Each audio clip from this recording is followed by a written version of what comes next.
இருக்கிறேன். இதுக்கப்புறமாவது நீங்க உங்க மனநிலைகளை மாத்தி இந்த நடைமுறைகளை மாத்தி நீங்க பயணம் பண்ணுங்க. இன்னும் கூட நான் சொல்றேனே, இந்த இருக்கிறீங்க இல்லையா, நீங்க இப்படியே நாங்க எந்த இதுக்கும் போகல சாமி, நாங்க குடும்பத்தோட ஆசிரமத்துல வந்து ஐக்கியமாயிரும்னு சொன்னா கூட என்னால உங்களை காப்பாற்ற முடியும். எப்படி இத்தனை பேர் அப்படியே குடும்பத்தோட நாங்க இங்கே வந்து தங்குறோம் சாமி அப்படின்னா கூட வேண்டான்னு கூட சொல்ல மாட்டேன். ரைட், இருங்கடா குழந்தையா, ஆனா காப்பாத்துவேன். நீ இங்கதான் இருப்ப, நானும் இங்கதான் இருப்பேன். நீ சாப்பிடுவ, உறங்குவ, துணிமணி கிடைக்கும், உனக்கானது கிடைக்கும். அதுதான் இறை நம்பிக்கை, குரு நம்பிக்கை. கலங்கவே மாட்டேனே. நீங்க உங்க வீட்டுல 2 பேர் 3 பேர் இருந்துகிட்ட இந்த பையன் பயப்படுறீங்களே, சொல்லுங்க பாப்போம். இன்னும் சொல்ல போனா பல ஆசிரமத்துல ரேஷன் அரிசியை தான் மொழி போட்டுக்கிட்டு இருக்காங்க. இப்படி ரேஷன் அரிசியை தான் பொங்கி போட்டுக்கிட்டு இருக்காங்க. நம்ம ஆசிரமத்துல எப்படி அரிசி தேடுறோம் செல்வகுமாரு? நம்ம ஆசிரமத்துல அரிசி எப்படி அரிசி தேடுறோம்? என்ன ஒண்ணும் சொல்ல மாட்டேங்க.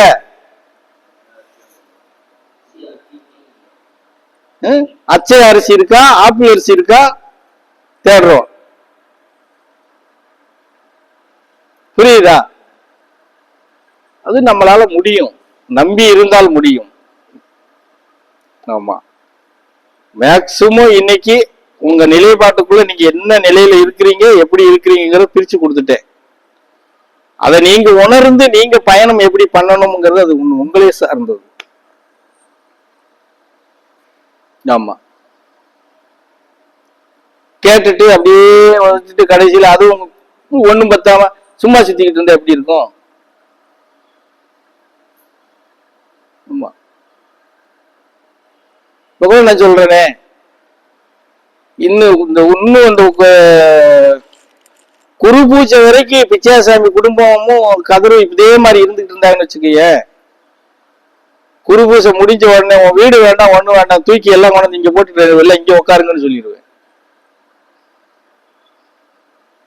அங்கிருந்து ஒண்ணும் சம்பாதிக்கல, சோறு தானே, நிம்மதியா இருக்கத்தானே செய்யணும். அது இங்க கிடைக்கும்ல, இங்க இருங்க சாமின்னு சொல்லுவேன். ஆமா, அதுக்கான பிரார்த்தனை பண்ணணும், செய்யணும், அது ஜெயிக்கணும், போகணும், வரணும். இப்படியே குண்டாச்சட்டுக்களே உருண்டுகிட்டே இருந்தா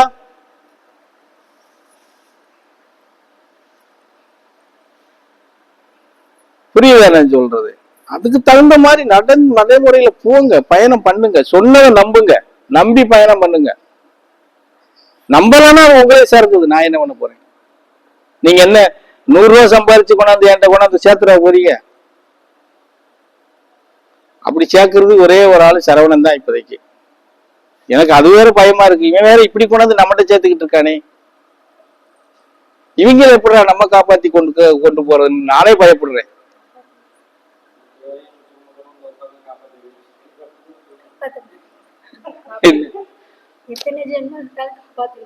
இல்ல, அந்த ஒரு இது இருக்கு இல்லையா, உழைக்கிறது, நமக்குன்னு இருக்கிற வருமானத்தை கையிலே வைக்காம கொண்டு உள்ள தூக்கி போட்டுக்கிட்டே இருக்காங்க வந்த நாளையில இருந்து. இது ஆணையை விட மோசமான இடம். எவ்வளவு போட்டாலும் ஒரு வாட்டுக்கு முழுகிக்கிட்டே இருக்கும். ஆணையாவது கொஞ்சம் சாணி ஓடும் வெளியில, புரியுதா? இங்க சாணி கூட வெளியே வராது. இப்படியெல்லாம் இருக்கும். அதாவது அது மாதிரி இங்க எல்லாரும் செய்யணும் அப்படிங்கறதெல்லாம் நான் சொல்லல. உண்மையான விஷயத்துக்கு தலையிடுங்க, நம்பிக்கையோட நல்ல பூஜை கரணத்துக்கு பண்ணுங்க. உங்களால முடிஞ்சத பூஜைக்கு ஒரு காணிக்கையை கொடுங்க. 1000 பிரச்சனை இருந்தாலும் என்ன பெரிய அந்த பிரச்சனையில இருக்க, எந்த பிரச்சனையில இருந்தாலும் உங்களால 200 ரூபாய் பூஜைக்கு காணிக்க கொடுக்க முடியாதா? நான் 6 மாசமா கஷ்டப்படுறேன், 4 மாசமா கஷ்டப்படுறேன் அப்படின்னா நான் திருப்பி கேட்க முடியுமில்ல? நீ கஷ்டப்பட்டதுனால எந்த இடத்துக்கு நீ போகாம இருக்க, எந்த நன்மை தீமைக்கு போய் நிக்காம இருக்க?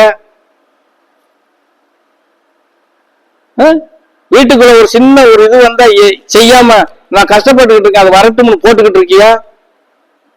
எல்லாம் சரியா பண்றீங்க, எவ்வளவு கஷ்டம் இருந்தாலும் இல்லையா? ஆனா இறைவன்கிட்ட வந்து ஒரு இது பண்ணணும்னா ரொம்ப வேண்டாம். 500 ஒரு பூஜைக்கு கொடுங்கன்னா இல்லைன்னு வச்சுக்க, 200 கொடுக்க முடியும்ல. நம்மளால முடிஞ்ச காணிக்கை இந்த மாசம் என்னால இவ்வளவுதான் ஐயா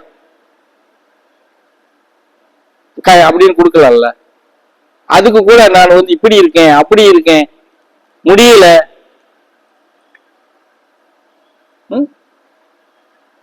நீ முடியலன்னு சொல்லி ஒரு விஷயத்துல நிக்கன்னு வச்சுக்கீங்க.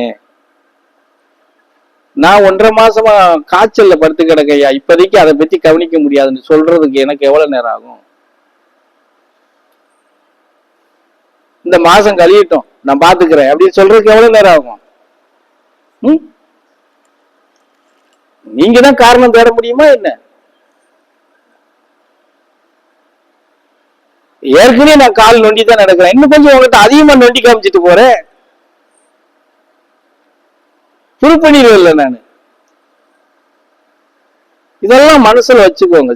இதெல்லாம் ஒரு உபகரணம்ங்கிறது சின்ன சின்ன இதுகள் இருக்கும் இல்லையா, அது உனக்கு ஒரு வேலையை செய்யும். அதுக்கு கூட முடியாமையா போயிட்டீங்க? சொல்லுங்க பாப்போம். பாத்துக்கோங்க. குறைகள்ங்கிறது சொல்லணும்னா நிறைய இருக்கு, சொல்லிக்கிட்டே போலாம். உங்க பார்வையில எல்லாம் விட்டுட்டு நம்ம எல்லாம் இங்க உட்காந்துக்கிட்டு இருக்கோம், நம்மள குறையே சொல்லிக்கிட்டு இருக்காரும்பீங்க. உங்களுக்கு அதுதான் பெருசா தெரியும் இல்லையா? எல்லா வேலையும் ஜோலியும் போட்டு எல்லாம் போட்டுட்டு நம்ம 2 நாள் எங்கேயும் உட்காந்துக்கிட்டு இருக்கோம், நம்மள குறை சொல்லிட்டு இருக்காரு. அதுதான் பெருசா தெரியும்.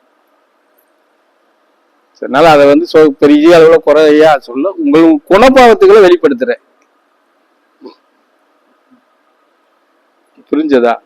பாத்துக்கோங்க எப்படி நீங்க இதுல இருந்து மாறிக்கணும், எப்படி பண்ணிக்கணுங்கிறத. ஒரு மாற்றத்தை வெளிப்படுத்துங்களேன். ஏன் இப்படி இருக்குறீங்க? வெளிப்படுத்தினாதானே பறைசாற்றுறது கூட உனக்கு உகந்ததா இருக்கும். புரியுதா? அது இல்லைன்னா நம்ம உனக்குள்ளே வந்துரும்ல, நம்ம என்ன போய் சொல்லங்கிற உனக்குள்ளே அந்த குறைபாடுகள் வந்துரும் இல்லையா?